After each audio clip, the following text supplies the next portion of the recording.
Ցավոք ժամանակակից իրականությունը պատկերացումները այնպեսին են, որ ամուսնական կյանքը եւ ամուսնությունը կարող են ընկալվել որպես շատ բարդ, շատ դժվար եւ անհուսալի ինչ-որ միություն կամ ինստիտուտ, երևույթ, որը երևի թե արդեն ժամանակն է, որ իր տեղը զիջի այլ ֆորմատներին հարաբերությունների։ Ինչևէ, երևի թե հիմքեր կան, երևի թե հիմքերը հիմնականում զարգացած ու զարգացող երկրներում մարդկանց մոտ նա է, որ գնալով ավելի մեծանում են ամուսնալուծությունների թիվը, սակայն պետք է նկատի ունենալ, որ սա կարող է պայմանավորված լինել ամենատարբեր պատճառներով եւ երբեմն նաեւ օբյեկտիվ պատճառներով։ Օրինակ օբյեկտիվ պատճառներից մեկը կարող է լինել այն, որ ժամանակակից մարդը հատկապես զարգացած եւ զարգացող երկրներում հիմա սկսել է ապրել ավելի երկար, քան սրանից 50 կամ 100 տարի առաջ։ Սա նշանակում է, որ փոխվում է կենսակերպը, փոխվում են տնտեսական հարաբերությունները, փոխվում են ակնկալիքները ապագայից, 20 տարեկանից 30, 40, 50, 60 եւ այդպես շարունակ տարեկաններից տարիքից։ Սա իր հերթին ազդում է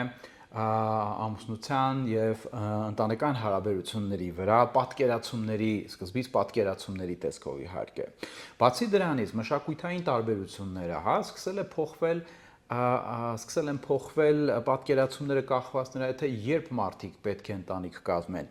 Եվ ամուսնալուծությունների մի մասը կարող են պայմանավորված լինել օրինակ նրանով, որ մարդիկ դեռ շատ վաղ տարիքում են ամուսնացել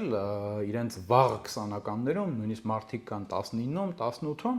այսինքն տակավին դեռ չձևավորված, իրենց տեղը չգտած կամ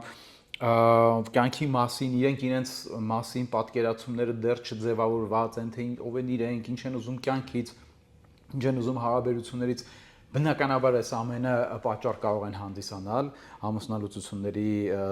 թվի աճի համար եւ բնականաբար այս ամենը սկեպտիցիզմ է որոշակի ձևավորում ընտանիքի ամուսնության, ավելի ճիշտ ամուսնության ինստիտուտի նկատմամբ։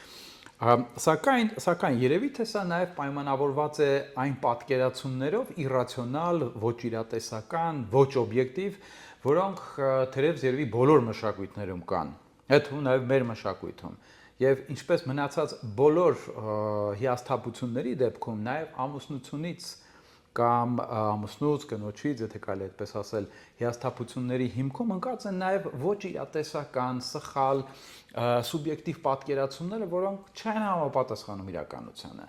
որոնք չեն կարող լինել, որոնք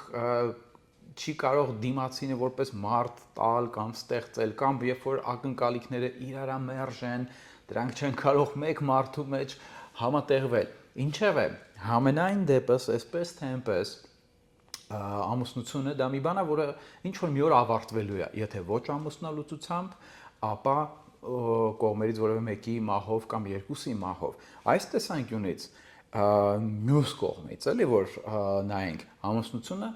կարող է դիտարկվել որպես մի շատ թանկ մի բան, որը կարող է ամեն պահի ավարտվել, եւ եթե այս պահի դրությամբ մարդիկ գիտակցաբար հասկանալով, շատ լավ հասկանալով իրենց կարիքները, պահանջները, միացել են եւ ստեղծել են ընտանիք, ամուսնացել են, սա առիթ է, այն փաստը, որ կարող է ամեն պահին ավարտվել, սա առիթ է գնահատելու այն ինչ որ ունեն։ Բացի այդ, այն փաստը, որ մարդիկ ամուսնացել են եւ միասին են, սա խոսում է նրա մասին, որ ամեն օր իրանցից յուրաքանչյուրը որոշում է ընտրել իր զուգընկերոջը։ Այո, սա ընտրություն է, սա ամենօրյա ընտրություն է եւ սա նույնպես կարելի է գնահատել, արժի գնահատել։ Ինչու, որովհետեւ հենց գնահատելն է այն կարևոր բաներից մեկը, որը ամուր է պահում հարաբերությունները։ Բացի դրանից, ամենակարևոր բաներից մեկը բնականաբար դա խոսելն է, խոսելը զուգընկերոջ հետ հարաբերությունների մասին, խոսել նրա մասին, թե ով ինչ է ակնկալում ամուսնությունից, ով ոնց է պատկերացնում ամուսնությունը, ով ինչ կարիքներ ունի, ինչ կարիքներ է ակնկալում բավարարել, սա կարող է ինչ-որ պահի թվա շատ նյութական կամ ռոմանտիզմը սպանող ինչ-որ մի բան, սակայն կարելի է դրա մասին խոսել շատ ավելի նուրբ ձևով եւ պահպանելով այդ ռոմանտիզմը, նշելով, որ այդ ամեն ինչը կարեւոր է, որովհետեւ դիմացինին է կարեւորում եւ հոգատար է փորձում վերաբերվել հենց նույն հարաբերություններին, եւ երկրորդը այս ամենը այսպես թե այնպես ամեն մեկի մտքում, եթե ոչ գիտակցական մակարդակում, ապա անգիտակցական, միևնույն է կա այդ հարցերը կան, ակնկալիքները կան, եւ ինչ որ մի օր դրանք միևնույն է, իրենց մասին հայտարարելու են, ինչու թողնել դա հանգամանքների հույսին, այլ ոչ թե միասին դրա մասին խոսել, քննարկել եւ ամենասկզբից եւ այդ հարաբերությունների սովորություն դարձնել, խոսելը, քննարկելը, պայմանավորվելը, իրատեսական պատկերացումներ ձևավորելը հարաբերություններից եւ մեկը մյուսի նկատմամբ ակնկալիքներից։ Այս տեսանկյունից նման կերպ ձևավորված հարաբերությունները եւ ամուսնությունը կարող են ոչ միայն շատ երկար տևական լինել, այլ նաեւ կարող են իրենց որակով, իրենց բավարարվածության մակարդակով լինել հնարավորինս բարձր, լավ, նպաստեն երկուսի զարգացմանն էլ, աճին եւ բավարարվածության ընդհանուր առմամբ։